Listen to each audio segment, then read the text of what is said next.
என்னோடு கூட திருப்பிக் கொள்ளுங்கள். லூக்கா 1 அதிகாரம். வசனங்கள் 5 முதல் வாசித்து தியானிப்போம். யூதேயா தேசத்தின் ராஜாவாகிய ஏரோதின் நாட்களில் அபியா என்னும் ஆசாரிய வகுப்பில் சகரியா என்னும் பேர் கொண்ட ஒரு ஆசாரியன் இருந்தான். அவன் மனைவி ஆரோனுடைய குமார்த்திகளில் ஒருத்தி. அவள் பேர் எலிசபெத்து. அவர்கள் இருவரும் கர்த்தரிட்ட சகல கற்பனைகளின்படியும் நியமங்களின்படியேயும் குற்றமற்றவர்களாய் நடந்து தேவனுக்கு முன்பாக நீதி உள்ளவர்களாய் இருந்தார்கள். எலிசபெத்து மலடியாய் இருந்தபடியினால் அவர்களுக்கு பிள்ளை இல்லாதிருந்தது. இருவரும் வயது சென்றவர்களாயும் இருந்தார்கள். இந்த பகுதியிலே சக்கரியா மற்றும் எலிசபெத்து ஆகியவர்களை குறித்து லூக்கா எழுத துவங்குகிறார். லூக்காவினுடைய நோக்கம் இயேசு கிறிஸ்துவை குறித்து திட்டமாய், இயேசு கிறிஸ்து பிறந்து வளர்ந்து அவர் சிலுவையில் அறையப்பட்டு மரித்து அடக்கம் செய்யப்பட்டு உயிரோடு எழுந்து இந்த உலகத்தை விட்டு பரத்திற்கு கடந்து சென்று மனிதர்களுக்கு எப்படி ரட்சிப்பை ஏற்படுத்தினார் என்பதை விளக்க எழுதப்பட்ட புத்தகம். இதிலே அதற்கு துவக்கமாக சக்கரியா மற்றும் எலிசபெத்து ஆகியவர்களை குறித்து எழுதுகிறார். இந்த சக்கரியா ஒரு ஆரோனுடைய வம்சத்தில் வந்த ஒரு ஆசாரியன். சக்கரியாவுடைய மனைவி ஆகிய எலிசபெத்தும் ஆரோனுடைய வம்சத்தில் வந்த ஒரு பெண்மணி. இவர்கள் இருவரும் கடவுளுக்கு பயந்து, கடவுள் அவர்களுக்கு கட்டளையிட்ட, அதாவது இஸ்ரவேல் மக்களுக்கு கட்டளையிட்ட கற்பனைகள் எல்லாவற்றின்படியேயும், நியமங்கள் எல்லாவற்றின்படியேயும், all the commandments and all the requirements என்று வேதம் சொல்லுகிறது. all the requirements. ஒரு வேலைக்கு போக வேண்டும் என்றால் என்னென்ன விதமான நீடு இருக்குது, அல்லது ஒரு தேசத்திற்குள் வர வேண்டும், இந்த அயர்லாண்டுக்குள்ள வர வேண்டும் என்றால் என்னென்ன விதமான நீடு இருக்குது, ஆல் த பேப்பர்ஸ், எவ்ரிதிங், ஒன்று மிஸ் ஆனாலும் இல்லை என்கிற அளவுக்கு வேதம் இங்க தெளிவா சொல்லுது. ஆல் த ரிக்யூர்மெண்ட்ஸ், அவைகளின்படி குற்றம் இல்லாதவர்களாய் நீதி உள்ளவர்களாய் நடந்து கொண்டார்களாம். ஆங்கில வேதம் சொல்லுகிறது, they live blameless and also they live a righteous life. நீதி உள்ள ஒரு வாழ்க்கை. ஒருவனும் குற்றம் சொல்ல முடியாது. ஒருவனும் என்பதை விட இந்த வசனம் அழுத்தமாய் சொல்வது கர்த்தருக்கு முன்பாக. இந்த உலகம் பாருங்க, அவர்களுக்கு குழந்தை இல்லை. அவன் ஒரு ஆசாரியன். அந்த ஆசாரியனுக்கு பிறக்கிற பிள்ளை திரும்ப கடவுளுக்கென்று ஆசாரிய ஊழியம் தான் செய்ய போகிறது எருசலேம் தேவாலயத்திலே. ஆகவே அவனுக்கு குழந்தை பிறந்திருக்க வேண்டும். சட்டப்படி இது முதல் தேவைப்படி, அதாவது ஆசாரிய ஊழியம் செய்வதற்கு ஒரு ஆண் பிள்ளை வேண்டும். இரண்டாவது, கடவுளுடைய வாக்குப்படியே அவனுக்கு குழந்தை பிறந்திருக்கணும். இன்னைக்கு நம்ம வாசிச்சுமே உபாகமம் 28, அதிலே கடவுள் என்ன சொல்லியிருக்கிறார்? நான் இன்று உனக்கு விதிக்கிற கற்பனைகள் விதிமுறைகள் எல்லாவற்றின்படியையும் நீ செய்வாய் என்றால், அவைகளில் வலதுபுறம் இடதுபுறம் சாயாமல் அவைகளின்படியே செய்வாய் என்றால், கருத்தாய் செய்வாய் என்றால், உன் கர்ப்பத்தின் பிறப்பு ஆசீர்வதிக்கப்படும். உனக்கு பிள்ளைகள் பிறக்கும். அதுவும் இல்லாம அநேக பிள்ளைகள் பிறக்கும். உன்னுடைய நிலத்தில் அநேக விளைச்சல் இருக்கும், உன்னுடைய மந்தையில் அநேக பெருக்கம் இருக்கும் என்று சொல்லியிருக்கிறார். ஆக கடவுளுடைய வார்த்தைகளை அப்படியே கேட்கிற, அதன்படி செய்கிற மக்களுக்கு கொடுத்த வாக்குப்படியும் அவனுக்கு குழந்தை பிறந்திருக்கணும். ஏன்?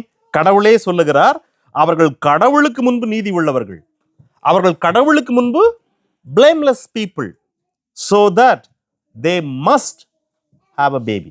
இருந்திருக்க வேண்டும். இல்லை, ஆசாரிய ஊழியத்திற்கு ஆள் தேவை, ஆகவே பிள்ளை இருந்திருக்க வேண்டும். அவர்கள் கடவுளுக்கு முன்பாக அவர் சொன்ன கற்பனைகளின்படி வாழ்ந்தவர்கள், ஆகவே பிள்ளை இருந்திருக்க வேண்டும். இரண்டுமே இல்லை.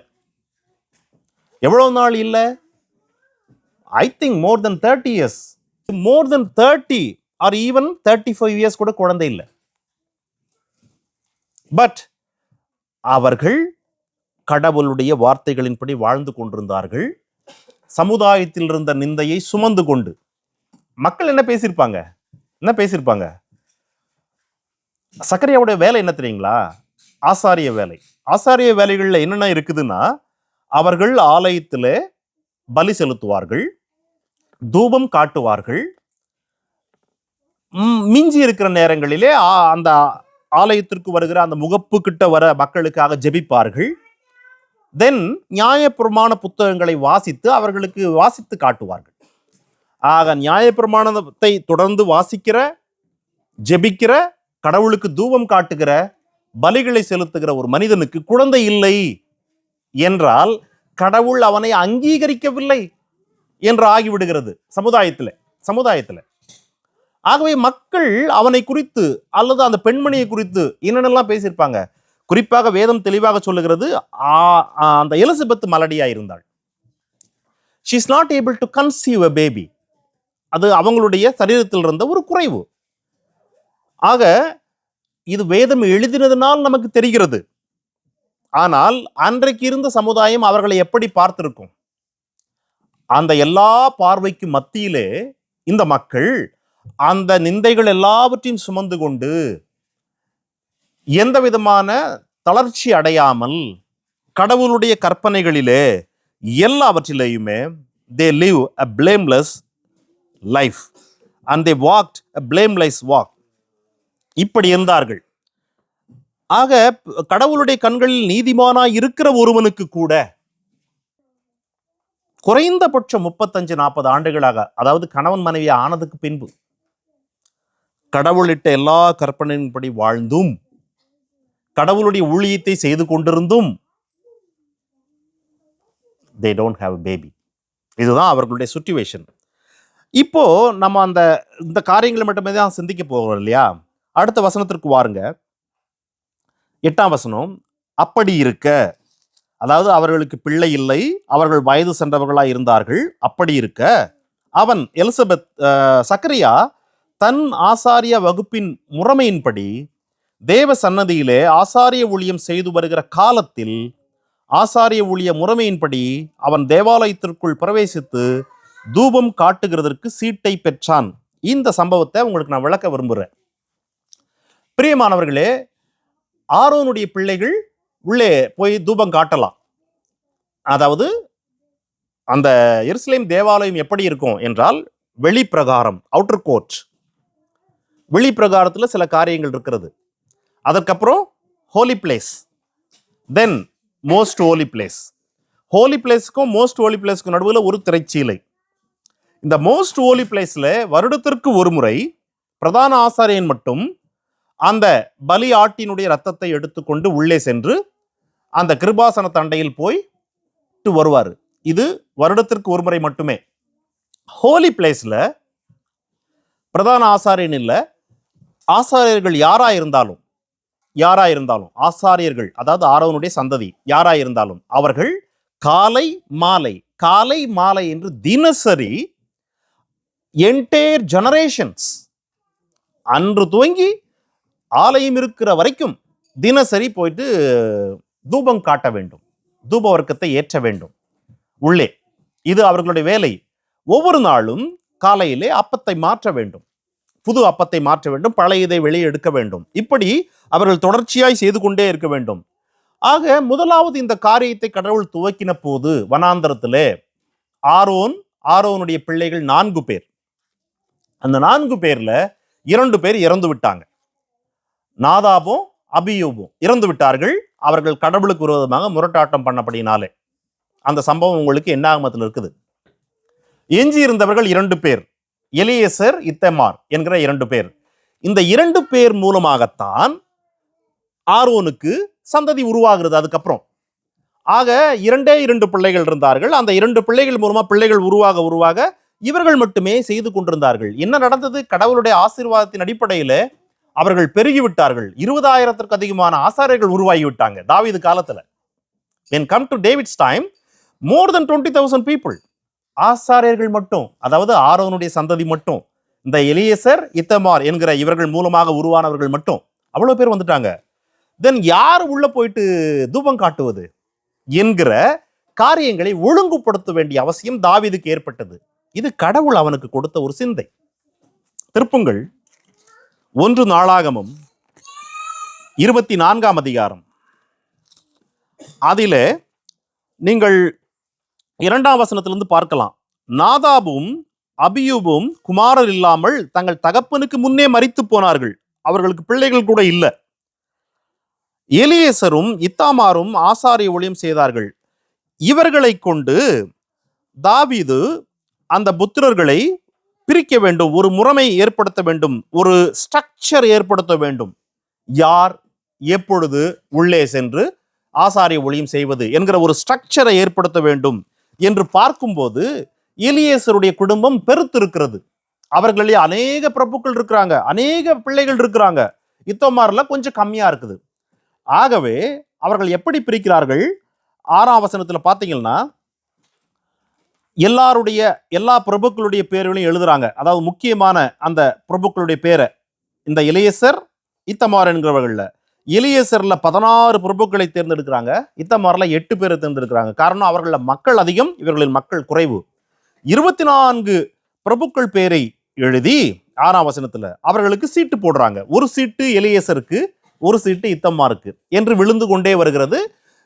ஆனா 8 தானே இத்தமார்ல இருக்குது, மீதி இதுல 8 அதிகமா இருக்குல்ல, மீதி எல்லாம் இவர்கள் தான். இப்படி 24 குரூப்புகளா பிரிக்கிறாங்க, டிவிஷன்ஸ். ஆசாரியர்கள்ல 24 டிவிஷன்ஸ். அதிலே 8வது டிவிஷன் தான் அபியா என்பவர்கள். 10ஆம் வசனத்துல இருக்கு பாருங்க. 7வது அக்கோத்ஸின் பேர் வழிக்கும் 8வது அபியாவின் பேர் வழிக்கும் விழுந்தது. ஆக இந்த 24 டிவிஷன்ல 8வது டிவிஷன் தான் இந்த அபியா. ஆக இவர்கள் 24ஆ பிரிக்கப்பட்ட பின்பு என்ன நடந்தது என்றால், வருடத்திற்கு 2 வாரங்கள் ஒரு டிவிஷன் வந்து ஆசாரிய ஊழியம் செய்யும். வருடத்திற்கு 2 வாரங்கள் மட்டும்தான். வருடத்திற்கு 52 வாரம் உண்டு. ஆக 48 வாரங்கள் இதுல முடிஞ்சிடுது. மீதி இருக்கிற நாட்கள் சில விசேஷித்த நாட்கள், வருடம் முழுவதும் இருக்கிற பண்டிகைகள்லாம் அப்படி கவர் ஆயிடும் அந்த நாட்கள்ல. ஆக ஒவ்வொரு டிவிஷனும் 2 வாரம் மட்டும்தான் ஆசாரிய ஊழியம் செய்ய முடியும் ஒரு வருஷத்துக்கு. மீதி இருக்கிற நாட்களிலே இந்த டிவிஷன்ல இருக்கிற அந்த ஆசாரிகள் இருக்காங்கல்ல, அவர்கள் தங்கள் சொந்த ஊருக்கு போயிடுவாங்க. அதாவது அவர்களுக்கு இருக்கிற காணி ஆட்சிக்கு போயிடுவாங்க. கடவுள் எங்கே அவர்களுக்கு வீடு கொடுத்திருக்காரோ அங்க போயிடுவாங்க, அங்க போய் வாழ்ந்துட்டு இருப்பாங்க. If they have more interest, they can come and they can assist some help, but they cannot serve. They cannot serve. Next year when the turn comes, அவர்களுடைய முறைமை வருகிற போது, அந்த 24 இதுல அவர்களுடைய முறைமை வரும்போது மட்டும்தான் வருவாங்க இந்த ஆசாரியர்கள். இப்படி தாவீது ஒழுங்குபடுத்துகிறார். அப்படி ஒழுங்குபடுத்துறாங்க. ஒவ்வொரு குரூப்லயும் 1000 பேருக்கு மேல இருக்கிறாங்க. இந்த 1000 பேரும் அந்த 2 வாரம் இந்த ஆலயத்துல வேலை செய்வாங்க. அவர்களுக்குள் யாரு எப்பொழுது செய்ய வேண்டும் என்று சீட்டு போடுவாங்க. இப்படிதான் செயல்பட்டு கொண்டிருந்தது. எருசலேம் தேவாலயம் அழிந்து விட்டது. அவர்கள் சிறைகளாக பாபிலோனுக்கு போய்விட்டார்கள். பாபிலோனிலிருந்து வந்தார்கள், ஆலயம் கட்டினார்கள். ஆனாலும் தாவீது ஏற்படுத்தின அதே முறைமையின்படி அவர்கள் அந்தந்த டிவிஷனாவே செயல்பட ஆரம்பிச்சாங்க. அப்படி செயல்பட ஆரம்பிக்கும் போதுதான் இந்த லூக்கா 1ஆம் அதிகாரத்துக்கு நம்ம வருகிறோம். சக்கரியா அபியாவினுடைய அந்த குரூப்ல அவர்கள் அவர்களுடைய வகுப்பு வந்து கடவுளை ஆராதிக்கிற அந்த ஆராதனை செய்கிற அந்த முறைமை வந்துகிற போது இவன் வருகிறான் ஆலயத்திற்கு. இது ஒரு விஷயம். இரண்டாவது, அவன் வயது சென்றவன் என்று வேதம் சொல்லுகிறது. நீங்கள் என்னாகமம் 8ஆம் அதிகாரத்தினுடைய 23, 25 வசனங்களை பார்த்தால் அங்கே வேதம் சொல்லுகிறது லேவியர்களுடைய வயது என்ன கடவுளை சேவிக்க, கடவுளுடைய ஊழியத்தை செய்வதற்கு என்று வருகிற போது 25 வயது முதல் 50 வயது வரை. 25ல அவன் ஊழியத்திற்குள்ள என்ட்ராகலாம். 50 வயசு ஆயிடுச்சா he must retire. லேவியர்கள் அவங்க வேலை செய்ய வேண்டியதில்லை. ஆனா ரிட்டையர் ஆயிட்டு வீட்டுக்கு போகணும்னு அவசியம் இல்லை. அவர்களுக்கு வேலையை ஒதுக்க மாட்டார்கள். But they can guard the entrance, they assist something. Younger பீப்புளுக்கு கொஞ்சம் கைட் பண்ணலாம். இப்படிதான் லேவியர்களுக்கு கொடுத்தார் கடவுள். ஆனால் ஆசாரியர்களுக்கு எந்த வயதும் கொடுக்கல என்றாலும் அவர்களுக்குள் ஒரு விதிமுறைகள் இருந்திருக்க கூடும். ஒருவேளை 60 வயசு அல்லது 55 வயசு. ஏன்னா இவர்களுக்கு 50 வயசு தான் அதிகபட்சம் லேவியர்களுக்கு. ஸோ இவர்கள் 55 அல்லது 60 வரைக்கும் வைத்திருக்கலாம் என்று நான் நினைக்கிறேன். நான் இட்ஸ் மை கன்சர்ன். ஏன் என்றால் ஒரு ஆசாரியன், அதாவது இவர்களுடைய வழக்கப்படி இருக்கிற ஆசாரியன் 90 வயசு வரைக்கும் ஆலயத்திலே இருந்தாக்கா younger people will not able to serve. If is up to 80 or up to 75, then 25 வயசு வரனுக்கு வாய்ப்பே கிடைக்காது இல்லையா? எனவே கடவுள், ஏன்னா அவர்களை ஆசீர்வதித்துக் கொண்டிருக்கிறார், பிள்ளைகள் பெருகி கொண்டிருக்கிறது. ஆக ஒரு சர்டன் ஏஜ்ல he must take rest so that they will serve Lord என்று வருகிறதுனால, இந்த சகரியாவுக்கு நாமெல்லாம் மனசுல கற்பனை பண்ணி வச்சிருக்கிறது போல 80 வயசு அல்லது 70 வயசு அல்லது 90 வயசுலாம் இல்லை. he might be 60, might be 60. ஆக அவங்க மனைவிக்கு ஈக்குவலாகவும் வயசு இருந்திருக்கலாம், அல்லது 1-2 வயசு குறைவாகவும் இருந்திருக்கலாம். தட்ஸ் ஆல் இவங்களுடைய situation if you carefully analyse the Bible. ஏனென்றால் நான் என்ன சொன்னா, ஒவ்வொரு டிவிஷன்லையும் 1000க்கு மேல இருக்காங்க, டிவிஷன்லயே 1000க்கு பேர் இருக்காங்க. 2 வாரம் மட்டும் தான் சர்வ் பண்ணுவாங்க. அந்த 2 வாரம் முடிஞ்சிச்சுன்னா 1 வருஷம் அவர்களுக்கு தேவாலயத்திற்குள் சட்டப்படி வேலை இல்லை. அடுத்த டிவிஷன் வந்துடும் இல்லையா? இந்த 2 வாரத்துல எத்தனை காலை எத்தனை மாலை இருக்கிறது? 14 நாள்ல 28 இருக்குது டோட்டலா. 14 காலை 14 மாலை, அவ்வளவுதான். அந்த 14 காலை 14 மாலைக்கு உள்ள போயிட்டு இந்த தூபம் காட்டுறதுக்கு தான் ஆளுங்க வேணும். They are 1000 people. Do you see that? ஆகவே உள்ளே போய் யாரு தூபம் காட்டுவது என்பதற்கு இவர்களுக்குள் தனியா சீட்டு போடுவாங்க. பாருங்க 9ஆம் வசனம்.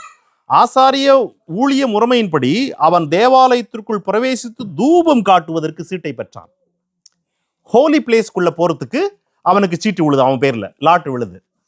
பழைய ஏற்பாடு முழுவதும் அநேக விஷயங்களை சீட்டு போட்டு தான் தேர்ந்தெடுத்தாங்க. கடவுளே அனுமதிச்சார். அப்படிதான் இஸ்ரவேல் மக்கள் கானான் தேசத்துக்குள் போன உடனே சீட்டு போட்டு தான் அவர்களுக்கு பிரிக்கணும். கடவுளே சொன்ன வழிமுறை சீட்டு போடு என்று. Each and every things God allowed them to put a seat. அதாவது கடவுளே சட்டப்படி எழுதி கொடுத்த விதிமுறைகளுக்கு மேல் வருகிறதான சில கேள்விகள், குழப்பங்களை தீர்ப்பதற்கு சீட்டு போட கடவுள் அனுமதிச்சாரு. அந்த சீட்டை கடவுள் கண்ட்ரோல் பண்ணாரு. நீதிமொழிகள் 16:33. சீட்டு மடியிலே போடப்படும், காரிய சித்தியோ கர்த்தரால் வரும். அதாவது சீட்டு போடப்படும், அதை முடிவு செய்கிறது கடவுள். அந்த சீட்ல யார் வரணும், 30 பேர் எழுதி போட்டாலும் யார் வரணும்னு முடிவு பண்றது கடவுள். யூதாஸ் இறந்து விட்டார். யூதாசனுடைய இடத்திற்கு ஒருவரை தேர்ந்தெடுக்க வேண்டும். அவர்கள் இருவரை ஜெபித்து சீட்டு போடுறாங்க. சீட்டு மத்தியா பேருக்கு விழுது. It is God who chose Matthias. Like சீட்டு போடுவது அவர்களுடைய வழக்கம். அந்த சீட்டை கடவுள் கண்ட்ரோல் பண்றாருங்க. கண்ட்ரோல் பண்ணி அது சக்கரையாவுக்கு விழுகிறது. சக்கரையாவுக்கு விழுந்த உடனே சக்கரையா தேவாலயத்திற்குள், அந்த பரிசுத்த ஸ்தலத்திற்குள் தூபம் காட்டுவதற்கு பிரவேசிக்கிறார். தூபம் காட்டுகிற போது அங்கே கர்த்தருடைய தூதன் அவருக்கு தரிசனமாகிறார். தூபம் காட்டும் போது இப்பொழுதுமே ஒரு பெரிய மக்கள் கூட்டம் வெளியே காத்திருக்குமா. வேதம் சொல்லுகிறது, வெளியே மக்கள் ஜெபம் பண்ணி கொண்டிருந்தார்கள். ஒரு பெரிய கூட்டம். ஏன் அப்படின்னா அவர்களுடைய நம்பிக்கை, அவர்களுடைய வழக்கம் என்னன்னா, தூபம் காட்டுகிற போது அந்த புகை இருக்கு இல்லையா, ஸ்மோக், அது மேல் எழும்பி அது வெளியே வரும். வெளியே வருகிற போது மக்கள் இந்த தூபத்தை கடவுள் ஏற்றுக்கொள்கிறார், அந்த புகையை வழியாய் அவருக்கு எடுக்கிறதான இந்த ஆராதனையை என்று பார்க்கிற அந்த வேளையில இவர்கள் ஜெபத்தை கடவுள்கிட்ட ஏறெடுப்பாங்க, இவர்கள் தேவையை. சோ அந்த தூபத்தோடு இவர்களுடைய ஜெபமும் கடவுள் அண்டையில் போய் சேரும் என்கிற நம்பிக்கை அவர்களுக்கு. ஆகவே தூபம் காட்டுகிற போது வெளியே ஒரு கூட்டம் நின்று ஜெபிக்கும் எப்பொழுதுமே. அது நடந்து கொண்டிருக்கிற போதுதான் தூதன், கேப்ரியல் தூதன் அவருக்கு தரிசனமாகிறார். இதுதான் பின்னணி. இந்த பின்னணியிலே அவனுக்கு ஒரு செய்தி கொடுக்கிறான். என்ன? உனக்கு உன் வேண்டுதல் கேட்கப்பட்டது. கேப்ரியல் சொல்ற செய்தி, உன் வேண்டுதல் கேட்கப்பட்டது. வேண்டுதல் என்னவா? நம்மெல்லாம் வேண்டுதல் என்னவா இருக்கும்னு கற்பனை பண்ண வேண்டான்னு அவரே சொல்லிடுறாரு. உன் மனைவி ஒரு குமாரனை பெறுவாள். ஆக அவருடைய வேண்டுதல் என்ன? பிள்ளை வேண்டும். எத்தனை ஆண்டுகளா அவங்க ஜெபித்திருக்க கூடும்? வேதம் அவர்களை குறித்து அறிமுகப்படுத்தும் போதே சொல்லுது, அவர்கள் வயது சென்றவர்கள். இருவரும், 2 பேருமே வயது சென்றவர்கள். ஆக வயது சென்ற, எந்த வயது நமக்கு தெரியல. we come to a conclusion maybe 60 or 65 or 55, either way that's only a conclusion. நம்ம வந்திருக்கிற ஒரு இதுதானே ஒழிய it is not written. ஆக அவ்வளவு வயது சென்ற அவர்கள் உன் வேண்டுதல் கேட்கப்பட்டது. எத்தனை ஆண்டா ஜெபித்திருக்கணும்? குறைந்தபட்சம் 25, 30, 35 ஆண்டுகள் குழந்தைக்காக. நான் வாரிசே இல்லாமல் இறந்து போகிறேனே, எனக்கு பிள்ளையே இல்லையே, என் மனைவி மலடியா இருக்கிறாளே, எங்களுக்கு ஒரு பிள்ளையை தாங்க, பிள்ளையை தாங்க என்று ஜெபித்து கொண்டிருந்த அவர்கள் ஜெபம் கேட்கப்பட்டது. பிரியமானவர்களே, கடவுள் ஏன் இவ்விதமான நீதி உள்ள, தெய்வ பக்தி உள்ள, கடவுளுடைய வார்த்தைகள் எல்லாவற்றையும் அப்படியே செய்ய வாஞ்சிக்கிற இருதயம் உள்ள மக்களை அவர்கள் ஜெபத்தை நீண்ட வருடமாக கேட்காம இருக்கிறார்? கடவுள் கல் நெஞ்சக்காரரா? அல்லது கடவுள் அவ்வளவு சோதிக்கிறவரா என்றால் இல்லை. we need to understand one thing. கடவுள் எல்லாவற்றையும் அதினதின் காலங்களில் நேர்த்தியாய் செய்கிறவர். எல்லாவற்றுக்கும் ஒரு காலம் உண்டு. வேதம் சொல்லுகிறது எல்லாவற்றுக்கும் ஒரு காலம் உண்டு. அவருடைய கேலண்டர் இருக்குல்ல, அந்த கேலண்டர் வந்து we cannot even imagine. இந்த உலகத்தில் இப்பொழுது 7 பில்லியன் மக்கள் இருக்காங்களா? 7 பில்லியன் பீப்புளுக்கும் ஒரு கேலண்டர் இருக்குது அவர்கிட்ட. He is having a calendar for all 7 billion people. Not only 7, இதுவரைக்கும் மரித்து போன மக்கள், இனிமேல் பிறக்க போகிற மக்கள் என்கிற எல்லாருடைய காரியங்களையும் அவர் எதை எதோடு தொடர்பு படுத்த வேண்டும், எதை எப்பொழுது இணைக்க வேண்டும், எப்பொழுது எதை கூட்ட வேண்டும் என்று எல்லாவற்றையும் தீர்மானிக்கிற ஒரு கேலண்டர் வச்சிருக்கிறார் காட். அந்த வைத்திருக்கிற அவருக்கு எதிர்காலம் தெரியும். வாட் இஸ் நெக்ஸ்ட் என்று தெரியும். What is tomorrow, what will be tomorrow என்று தெரியும். எதை அவர் நாளைக்கு செய்ய போகிறார் என்று தெரியும். நாளைக்கு ஏற்கனவே 2000 ஆண்டுகளுக்கு முன்பு அவர் சொன்ன தீர்க்க தரிசனம் நிறைவேறுவதற்கு எது வேண்டும் நாளைக்கு என்று அவருக்கு தெரியும். அந்த அடிப்படையில் அவர் செயல்பட்டு கொண்டிருக்கிறார். அப்படி அவர் செயல்பட்டு கொண்டிருந்த அந்த காலம்தான் இவர்களுக்கு பிள்ளை இல்லாத ஒரு காலம், பிள்ளை இல்லாத ஒரு காலம். ஆனால் அந்த நாட்களிலே இவர்கள் கடவுள் மீது குற்றம் சொல்லாமல், கடவுள் மீது வருத்தப்படாமல், கடவுள் மீது கசந்து கொள்ளாமல், பக்தி உள்ள, உண்மை உள்ள, நீதி உள்ள, குற்றமற்றவர்களாய் நடந்தார்கள், வாழ்ந்தார்கள். கடவுள் கடைசியாக அவர் முன்குறித்த நேரத்திலே வந்து உன் வேண்டுதல் கேட்கப்பட்டது, உன் மனைவி பிள்ளை பெறுவாள் என்று சொல்லுகிறார். அப்படி சொன்ன உடனே வழக்கமாகவே மனிதர்களுக்கு இருக்கிறதான இயல்பு வெளிப்படுகிறது சகரியாவிட்ட.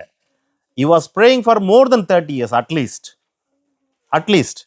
But is asking, இதை நான் எப்படி அறிவேன்? இதை நான் எப்படி அறிவேன்? என் மனைவிதான் மலடி ஆயிற்றே என்பது போல அவன் ஒரு கேள்வி எழுப்புகிறான். தேவதூதன் சொல்லுகிறார், சக்கரியா அப்படி ஒரு கேள்வி எழுப்பியிருக்க கூடாது. ஆனா யூதர்களுடைய வழக்கமே அடையாளம் கேட்பது. அவர்களுடைய வழக்கமே அடையாளம் கேட்பது. எப்பொழுதுமே நீ கடவுளுடைய குமாரன் தானா என்று எனக்கு ஒரு அடையாளம் காட்டு, எவ்வளவு நாள் சோதிச்சுன்னுக்கிற எனக்கு ஒரு அடையாளம் காட்டு என்று கேட்கிற மக்கள் அவர்கள். மோசே வனாந்திரத்தில் கடவுள் அழைத்து நீ எகிப்துக்கு போய் அவர்களுக்கு சொல்லு கடவுள் அனுப்பினேன் என்று சொன்ன போதே அவனே கேட்கிறான், போனா ஏதாவது கேட்பாங்க என்கிட்ட, அடையாளம் கேட்பாங்க அப்படின்னு. அப்படியா என்று சொல்லி இந்த கொம்பை எடு, நீ வந்து கீழே போடு, பிடி, உன் கையை உள்ளே போடு, எடு, திரும்ப உள்ள போடு என்கிற அடையாளங்களை கொடுத்து அனுப்புகிறார். இதுக்கும் மேல கேட்டாங்கன்னா இன்னொரு அடையாளம் தரான், இதை போய் காட்டு என்று பல்வேறு இவர்கள் அடையாளம் கேட்கிறோம். ஏனென்றால் வேதம் எழுதப்படவில்லை. இவன் வந்து கடவுள் பேசினார் என்று சொன்னால் பேசினார் என்பதற்கு உத்தரவாதம் என்ன, சாட்சி என்ன? so that they will always ask, ஒரு சைன் கேட்பாங்க. ஆனால் சக்கரியா கேட்டிருக்க கூடாது. because he is working in the tabernacle, temple, and he is even allowed to go up to the holy place to தூபம் காட்டுவதற்கு. கூடுதலாக இவன் கடவுள் மீது நம்பிக்கை உள்ளவனாய் கற்பனைகளை செய்து கொண்டிருக்கிறவன், ஜபித்து கொண்டிருக்கிறவன். he know God will answer one thing. Second, his forefather Abraham got a child when he was only 100 years old. He was not even reached 100 years old. So that when the angel சொல்லுகிற போது அவனுக்கு கேள்வியே வந்திருக்க கூடாது. அப்படியே ஆண்டவரே நன்றின்னு தான் சொல்லியிருக்கணும். ஆனா அவன் வந்து சந்தேகப்பட்டுட்டான். இது எப்படி நடக்கும், இது எப்படி நடக்கும்? நான் கிழவன் என்று சொல்லுகிறான். ஆக இந்த கிழவன் என்ற வார்த்தை வந்தவொடனே தான் நான் மறுபடியும் என்னுடைய கன்க்ளூஷன் கிட்ட நின்ன திரும்ப.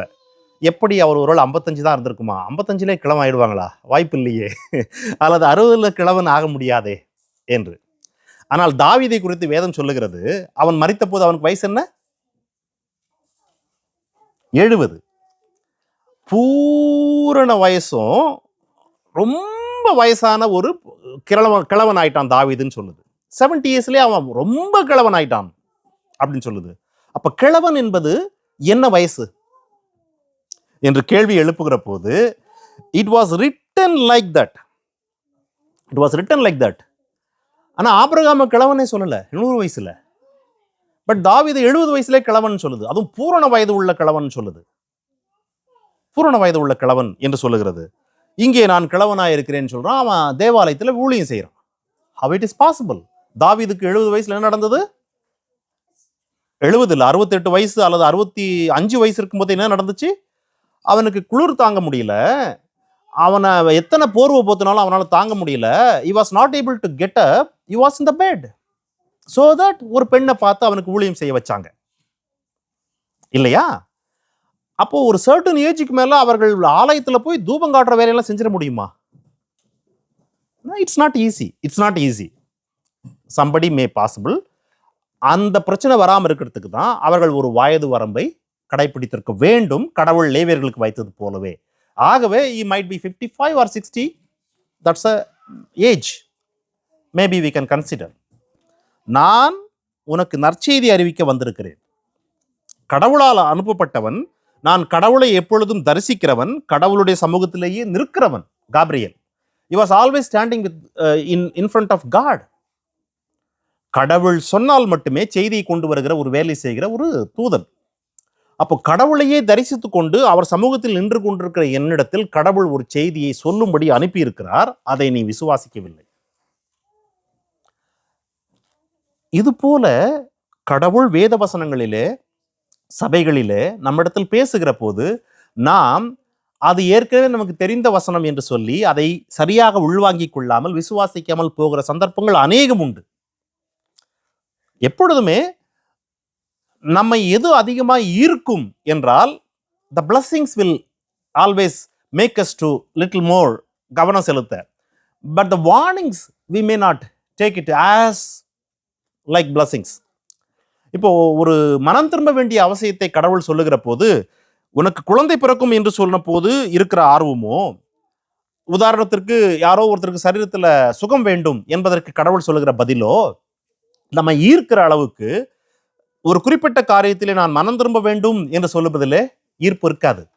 அங்கே ஒரு சின்ன காது அடைப்பு இருக்கும், ஒரு சின்ன செவிட்டு மந்தம் உருவாயிடும். அந்த சமயத்துல மட்டும் நமக்கு மனிதர்களுக்கு இது இயல்பு.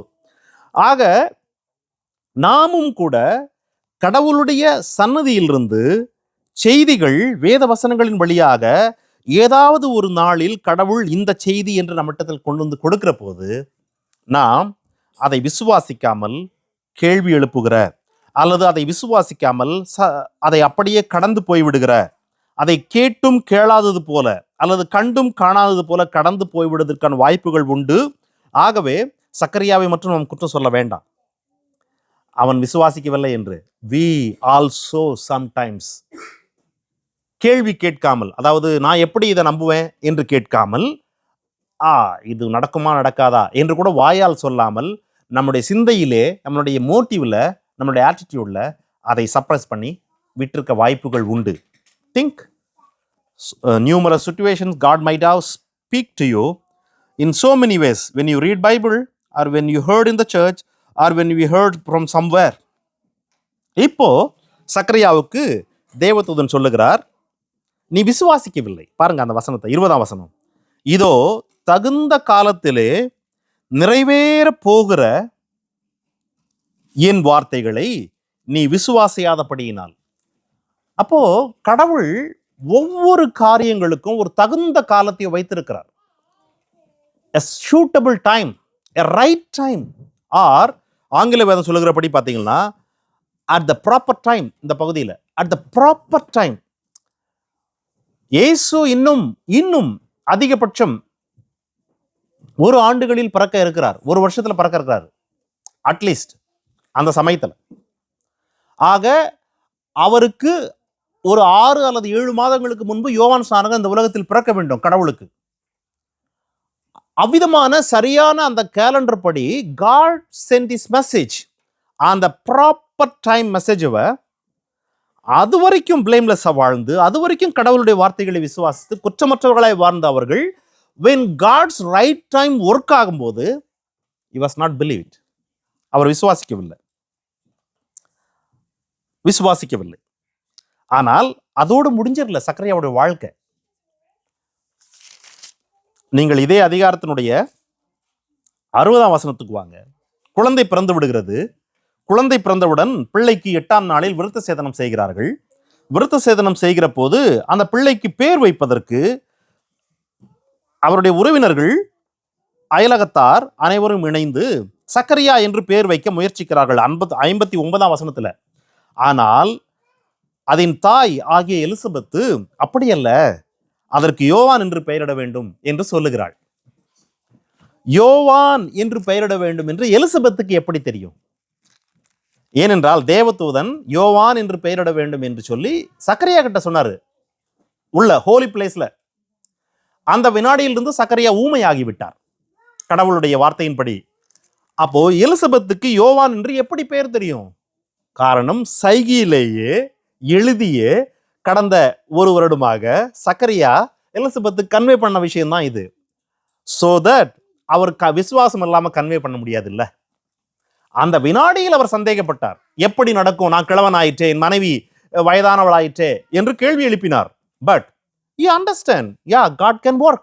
Then you may realize, அந்த வினாடியில் அவருக்கு அதெல்லாம் தோணல. ஆமா, ஆபிரகாமுக்கு 100 வயசுல குழந்தை பிறந்துச்சு. Yes, possibilities are there. God is mighty என்று சொல்லி அவன் அதை ஏற்றுக்கொண்டு உள்வாங்கி கொண்டு விசுவாசிக்க துவங்கினான். எலிசபெத் இடத்துல அவனுக்கு யோவான் என்று பேர் வைக்கணும். கடவுள் சொன்னாருன்னு சொல்லி எழுதி காட்டி சைகை காட்டி then she said அவனுக்கு யோவான் பேர் வைக்கணும். ஆக இங்கே நாம் எதை அறிந்து கொள்ள வேண்டும் என்றால், at the right time, at the proper time, அந்த சரியான சமயத்திலே கடவுள் ஒவ்வொருவருடைய வாழ்விலும் செயல்படுகிறார். அந்த ப்ராப்பர் டைம் வராம இருந்திருக்கலாம் யாருடைய வாழ்க்கையிலும். அப்படி இங்கே அநேக பேருடைய வாழ்க்கையில ஒரு ப்ராப்பர் டைம் இல்லாமலும் இருக்கலாம், அல்லது ப்ராப்பர் டைம் இப்போ வந்திருக்கலாம். God's point of view. So that when God speaks to you, when the word speaks to you, when you read or write or hear, think about that. Is that talking about you? That word is, அந்த வார்த்தை உங்களுக்குள் சென்று ஒரு பரிசோதனை செய்ய வேண்டுமா? அனுமதி கொடுங்கள் அந்த வார்த்தை உள்ளே போய் முழு ஸ்கேன் பண்ணுவதற்கு.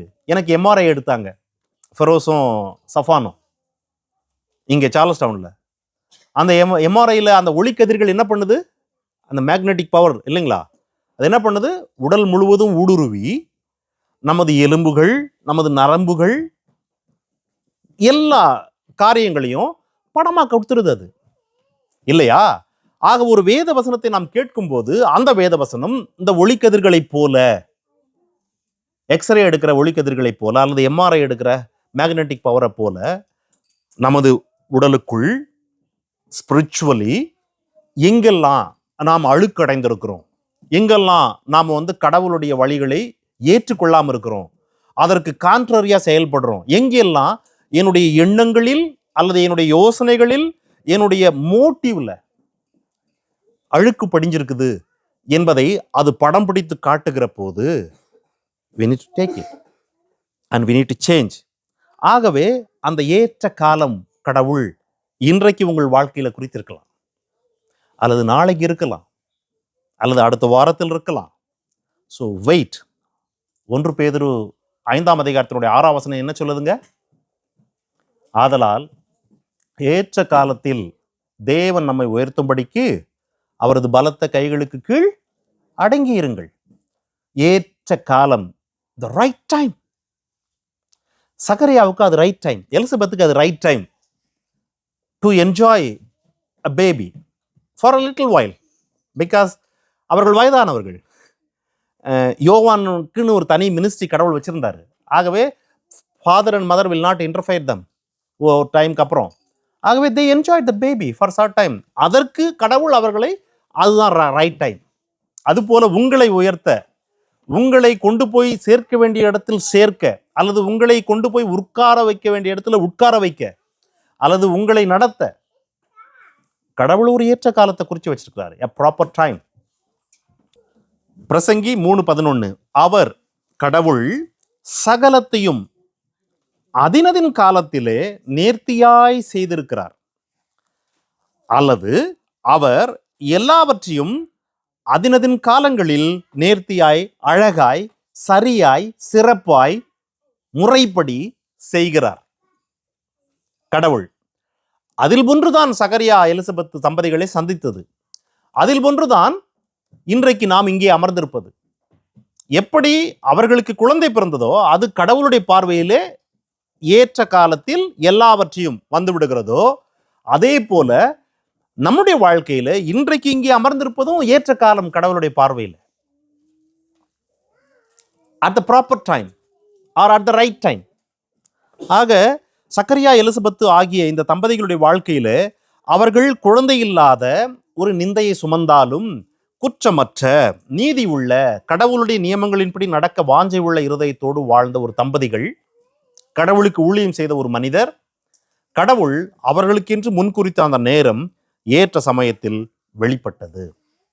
அதனுடைய ஆசீர்வாதத்தை அவர்கள் கைகளில் ஏந்தினார்கள் என்பது போலவே நாம் இந்த கிறிஸ்துமஸ் காலங்களிலே உங்களுக்கான அந்த at the proper time for anything, whatever you have in your heart, whatever need you have for anything, at the proper time God will make sure you will have it. God will make sure you will have it. எந்த காரியமா இருந்தாலும். But we need to come to the same conclusion. What is that? If God is not allowing us to have the thing which we are praying for, we need to humble ourselves. It is God who controlling this universe. It is God who sees what is not good for us or what is good for us. அந்த விசுவாசம் ஏற்ற சமயத்தில் கடவுள் கொடுப்பார் என்பதிலேயும், கடவுள் கொடுக்கவில்லை என்றால் இது கடவுளுடைய சித்தம் என்பதிலேயும் நீங்கள் சமாதானத்தை, பூரண சமாதானத்தை அடைந்திருப்பீர்கள் என்றால், you will always praise God whatever situation comes. அதை தான் நாம் கற்றுக்கொள்ள வேண்டும். அதை தான் கற்றுக்கொள்ள வேண்டும். பிள்ளைக்கு அப்பம் கேட்கிற பிள்ளைக்கு அப்பம் தருவார் அப்பா, உணவு தருவார் இல்லையா? அப்படி இருக்கிற அப்பா ஒருவேளை தரவில்லை என்றால் அதற்கு அவரிடத்தில் காரணம் இருக்கும், ஸ்பிரிச்சுவலி, என்பதை நாம் எப்பொழுதும் புரிந்து கொள்ள வேண்டும். We need to work hard to give a good education to our children so that they will not become a beggars in future. They will have a good work.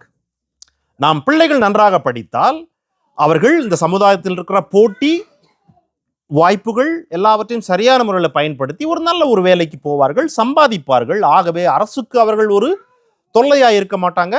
அவர்கள் வாழ்க்கையிலே அவர்கள் யாருடைய கைகளையும் எதிர்பார்த்து நிற்க வேண்டிய அவசியம் இல்லை. ஆகவே நாம் பிள்ளைகளுக்கு கல்வி கொடுக்கிறோம் இல்லையா? இதை நாம் செய்துவிட்டு அவர்கள் அந்த வயதை எட்டுகிற போது அவர்கள் தேவையை சந்திக்க கடவுள் அவர்களுக்கு நடத்த வேண்டும் என்றும் ஜெபித்து விட்டு கடந்து போவது நம்முடைய வேலை. That's all. God will deal our daughters or our sons in a right time when they go to him, and at the proper time God will deal with them. இதுதான் கடவுளுடைய வழிமுறைகள். ஆகவே அந்த வழிமுறைகளை நாம் இவர்கள் வாழ்க்கையிலேயும் அறிந்து கொண்டு அவருடைய பலத்த கரங்களுக்கு கீழ் அடங்கி இருந்து இவர்களைப் போலவே கர்த்தருடைய வசனங்கள் சொல்லுகிறதான எல்லா நியமங்கள், அதாவது இயேசுவினுடைய வார்த்தைகள், இயேசுவினுடைய கற்பனைகள், இவைகளின்படி கடவுளுக்கு முன்பாக நீதி உள்ளவர்களாய், அன்பு சமாதானம் உள்ளவர்களாய், உண்மை உள்ளவர்களாய், விசுவாசம் தெய்வ பக்தி உள்ளவர்களாய் வாழ்ந்து ஏற்ற சமயத்தில் அவிதமான ஆசீர்வாதங்களை அறுவடை செய்ய கடவுள் உங்கள் ஒவ்வொருவருக்கும் அழைப்பு கொடுக்கிறார்.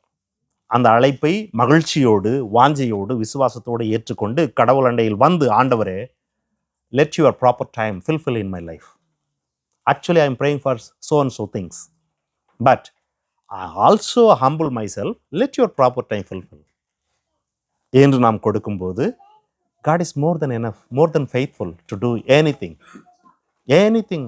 There is nothing impossible with God. Everything is possible with God. Take care. May God bless you. நாம் கண்களை மூடி ஜெபிப்போம்.